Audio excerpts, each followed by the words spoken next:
को समाजवादी पार्टी में शामिल कर करके एक समाजवादी पार्टी का ताकत बने। जो आने वाले समय में सरकार बनाने जा रहे हैं समाजवादी लोग, इसलिए लोग जोड़ने का प्रयास लगातार चलता रहेगा। मुझे याद है कि पिछली बार जब हम और आप बैठे थे तो भारतीय जनता पार्टी से मैंने उनके संकल्प पत्र पे एक सवाल पूछा था और उनके पहले पन्ने का है ये।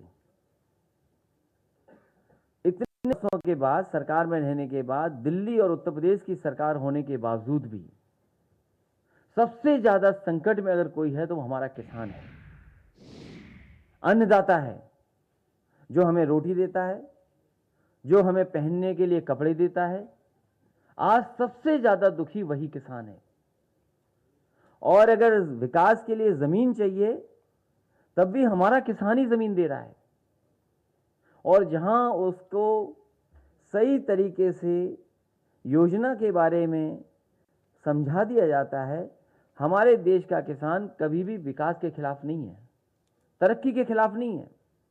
बड़े से बड़े प्रोजेक्ट देश में बने हैं, किसानों ने अपनी कीमती जमीन दे दी।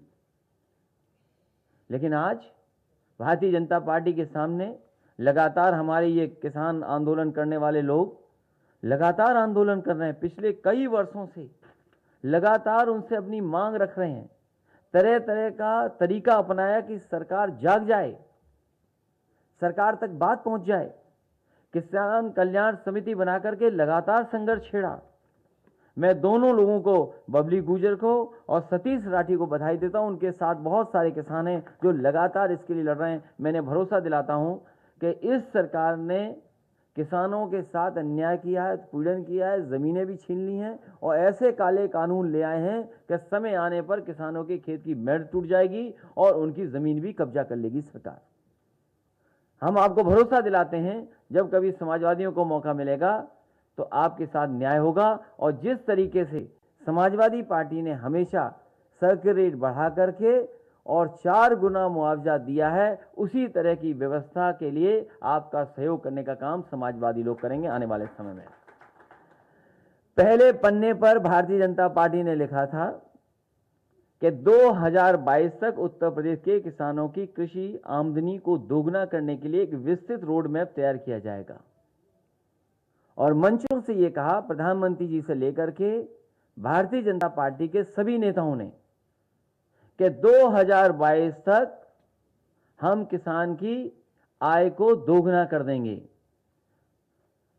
उत्तर प्रदेश का किसान, उत्तर प्रदेश की जनता भारतीय जनता पार्टी से जानना चाहती है जनता कि आखिरकार आज किसान की आय क्या है। आज जो महंगाई बढ़ गई है, जो कीटनाशक दवाइयां महंगी हैं और लगातार महंगाई को बढ़ा रहे हो, आज किसानों की आय क्या है। और 2022 तक वादा किया था किसानों की आय दोगुनी कब हो जाएगी। ये तो पहले पन्ने की बात थी। दूध को लेकर भी उन्होंने बहुत विस्तृत न जाने कितनी जानकारी दी है कि डेयरी प्रोडक्ट्स और मिल्क को लेकर के बड़े पैमाने पर योजनाएं तैयार होंगी। राष्ट्रीय डेयरी विकास बोर्ड की सहायता से हर जिले में 4 जिलों में समूह में एक संपूर्ण मिल्क प्रोसेसिंग डेयरी की स्थापना की जाएगी।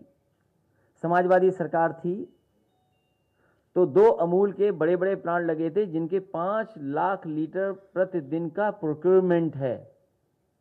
एक कानपुर देहात में, एक लखनऊ में अमूल का प्लांट लग गया था। इटावा में मदर डेयरी का नेताजी ने लगवाना शुरू किया था। उसको पूरा करने का काम पिछली सरकार में, समाजवादी सरकार में हुआ। 15 लाख के अलावा जो उत्तर प्रदेश की अमूल से पुरानी है पराग, उसमें भी हजारों करोड़ रुपया लगा करके उसको भी पटरी पे लाने का काम किया था। आज हम जानना चाहते हैं भारतीय जनता पार्टी से, उनके ही घोषणा पत्र से, उन्हीं के संकल्प पत्र से दूसरा सवाल कि उनके तो गुजरात से संबंध अच्छे हैं, गुजरात से संबंध अच्छे हैं तो आखिरकार अमूल का प्लांट वही जो समाजवादियों ने लगाए थे वही लगे हैं। आखिरकार वो नए प्लांट क्यों नहीं लाए 4.5 साल में? उनको किसने रोका था? और समाजवादी सरकार चली गई जो उत्तर प्रदेश में अमूल के प्लांट लगे हैं, वहां उत्तर प्रदेश के किसानों का दूध नहीं लिया जा रहा है। उत्तर प्रदेश में जो अमूल के डेयरी प्लांट लगे हैं, उसमें उत्तर प्रदेश के किसानों का दूध नहीं लिया जा रहा, उनका प्रोक्योरमेंट नहीं किया जा रहा है। वो भी दूध गुजरात से ला करके अमूल के प्लांटों में दिया जा रहा है। जब गुजरात से आप ला सकते हैं, हमारे किसानों का क्यों नहीं ले रहे हैं आप? और आज भी हजारों करोड़, यहां वेस्टर्न यूपी के लोग बैठे हैं, हमारे प्रमोद त्यागी जी जिलाध्यक्ष बैठे मुजफ्फरनगर के, राजपाल सैनी जी पूर्व मंत्री रहे, और लोग भी हैं, वो जानते होंगे पूरे उत्तर प्रदेश के किसानों का बकाया आज है गन्ने का। सरकार कहती हमने भुगतान किया है। सवाल भुगतान का नहीं है, सवाल बकाया का है। इसलिए इन सवालों को यहीं छोड़ता हूं मैं। अभी लगातार हम और आप मिलते रहेंगे। पहले सवाल का जवाब नहीं मिला क्योंकि मुख्यमंत्री जी किसी और भाषा को जानते हैं। उनके कानों तक किसानों की भाषा नहीं पहुंचती, किसानों की पुकार नहीं पहुंचती। उन्हें तो चुनाव को दूसरी तरफ लेना आना है। मैं तो केवल एक ही कहूंगा बात, भारतीय जनता पार्टी के मुख्यमंत्री जी को अपनी भाषा पर संतुलन रखना चाहिए। कल मैंने इंटरव्यू सुना है, हमारा आपका मुद्दों पे झगड़ा हो सकता है, लेकिन अगर हमारे पिताजी के लिए कुछ कह रहे हो तो तैयार रहना, अपने आपके पिताजी के लिए भी मैं कुछ कह दूंगा। इसलिए मुख्यमंत्री जी अपनी भाषा का संतुलन रखें, और जिनका आप स्वागत कर रहे हो उनको आपने लूटा है पूरा का पूरा लोकतंत्र। जिला पंचायत अध्यक्ष और ब्लॉक प्रमुख का स्वागत कर रहे हैं आप, उन लोगों का स्वागत कर रहे हैं जहां पर अपमानित हुई थी बहनें हमारी, उनके कपड़े छीन लिए गए थे ब्लॉक प्रमुख बनने के लिए, जिला पंचायत अध्यक्ष बनने के लिए खुलेआम पैसा दिया गया, आप उनका स्वागत कर रहे हैं। इससे बड़ा पाप लोकतंत्र में कोई नहीं कर सकता। मैं प्रेस के लोगों का बहुत बहुत धन्यवाद देना चाहता हूं, और उम्मीद है कि ये 2 सवाल पूछे गए हैं किसान को लेकर के और किसान के डेयरी प्रोडक्ट्स को लेकर के, शायद सरकार इनका जवाब देगी।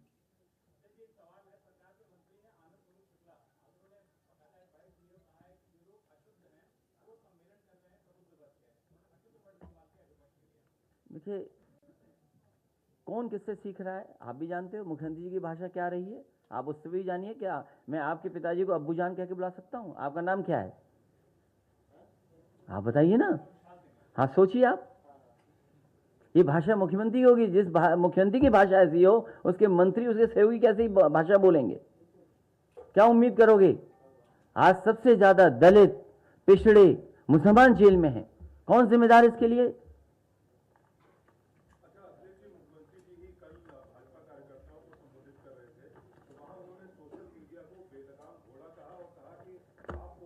आप सोच लीजिए, अगर आप सच दिखाने लगे तो आप भी बेलगाम घोड़े बोले जाओगे।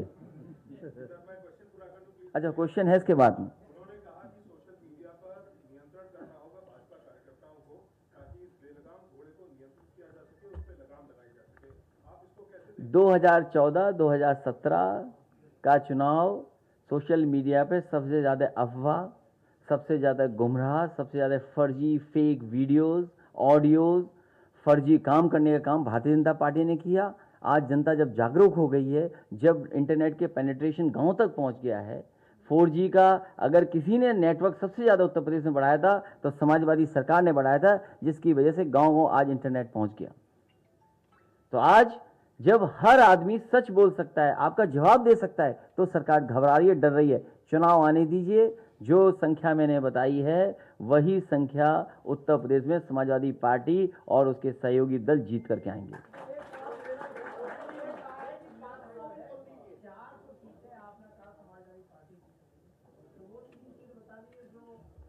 उसका जवाब मैं दे चुका हूं। लोकतंत्र में और मजबूत लोकतंत्र में विपक्ष भी होना चाहिए। और आपका सवाल एकदम अच्छा है। आप ये सवाल मुझसे, आपने 400 का सीटों का सवाल पूछा। मैं पत्रकार साथियों से कहता हूं, भारतीय जनता पार्टी से भी सवाल करिए कि बुलेट ट्रेन उत्तर प्रदेश में किस तरफ से आ रही है, और क्यूटो बना कि नहीं बनी, स्मार्ट सिटी बनी कि नहीं बनी। अगर 400 पे हमसे सवाल पूछ रहे हैं आप, हम तो अपनी तैयारी कर रहे हैं। आज हमारे साथ महामंडलेश्वर जी बैठे हैं, राजपाल सैनी जी बैठे, इंद्रजीत सरोज जी बैठे हैं, आदरणीय वीपी पांडे जी बैठे हैं, राकेश वर्मा जी बैठे हैं। इधर आप देख लीजिए त्रिभुवन दत्त जी बैठे हैं, पुराने मंत्री त्रिभुवन दत्त जी, पूर्व मंत्री, बसपा से विधायक रहे। भारतीय जनता पार्टी कहती है सब हमारे साथ है, सब समाज हमारे साथ है। और हमारे साथ क्या है? इसलिए मैं कह रहा हूं, सवाल अगर 400 का हमसे पूछ रहे हैं तो सवाल ये भी पूछिए कि बुलेट ट्रेन उत्तर प्रदेश में किस कोने से आ रही है।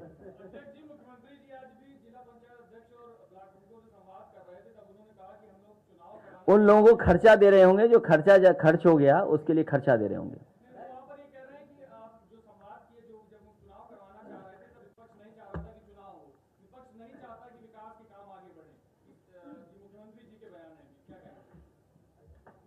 पूरे देश ने देखा है कि हमारी बहनों के साथ कैसा व्यवहार भारतीय जनता पार्टी ने किया।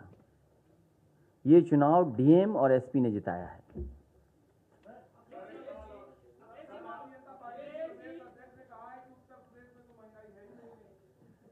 उनका जवाब हमारे प्रदेश के अध्यक्ष नरेश उत्तम जी देंगे।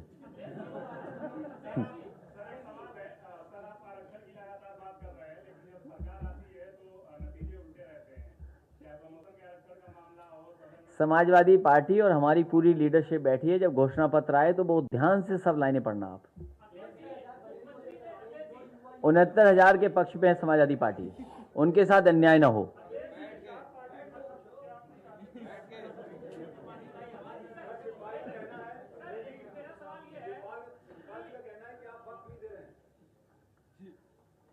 मेरी तो बात होती है, आपने क्यों नहीं सुना इस बात को?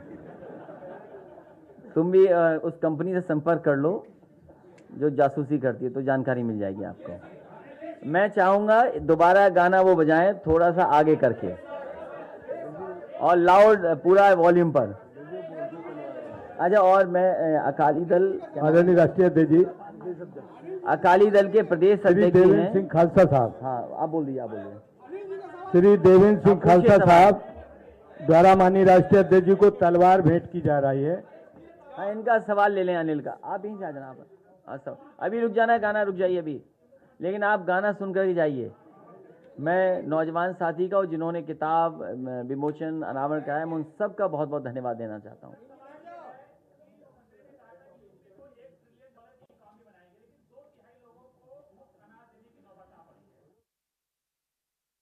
आज